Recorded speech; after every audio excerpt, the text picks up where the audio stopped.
Une méditation tirée du livre Maranatha, Le Seigneur vient d'Ellen White, 9 janvier. Des hommes humbles proclament le message. Et nous tenons pour d'autant plus certaine la parole prophétique à laquelle vous faites bien de prêter attention, comme à une lampe qui brille dans un lieu obscur, jusqu'à ce que le jour vienne apparaître et que l'étoile du matin se lève dans vos cœurs. 2 Pierre 1, verset 19. Ce message d'Apocalypse 14, versets 6 et 7, est-il dit, fait partie de l'Évangile éternel. Or, la proclamation de l'Évangile n'a pas été confiée aux anges, mais aux hommes. Les 3 anges sont chargés de la direction de cette œuvre destinée à assurer le salut de la race humaine. La prédication de l'Évangile proprement dite est faite par les serviteurs de Dieu vivant sur la terre.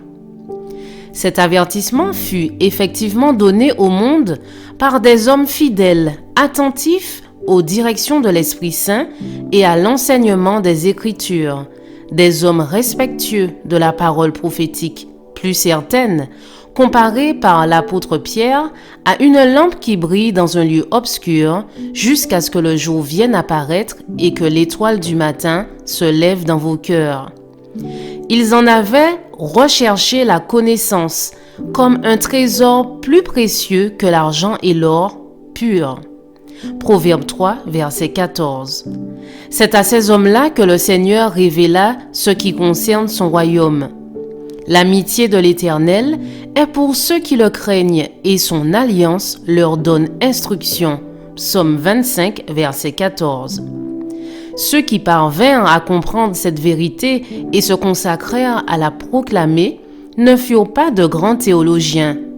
Si ces derniers avaient été des sentinelles fidèles, sondant les Écritures avec prière, ils eussent connu l'heure de la nuit.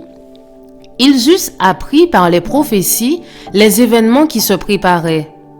À cause de leur indifférence, le message fut confié à des hommes plus humbles.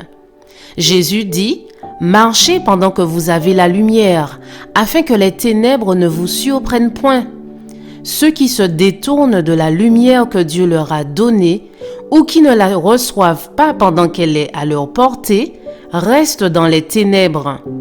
En revanche, le Seigneur dit, « Celui qui me suit ne marchera pas dans les ténèbres, mais il aura la lumière de la vie. » Jean 12, verset 35, Jean 8, verset 12. Celui qui recherche sincèrement la volonté de Dieu en prêtant sérieusement attention à la lumière qu'il possède, recevra des lumières plus grandes. Quelques étoiles d'un éclat céleste sera envoyé à cette âme pour la conduire dans toute la vérité. Je vous souhaite une excellente journée, que Dieu vous bénisse.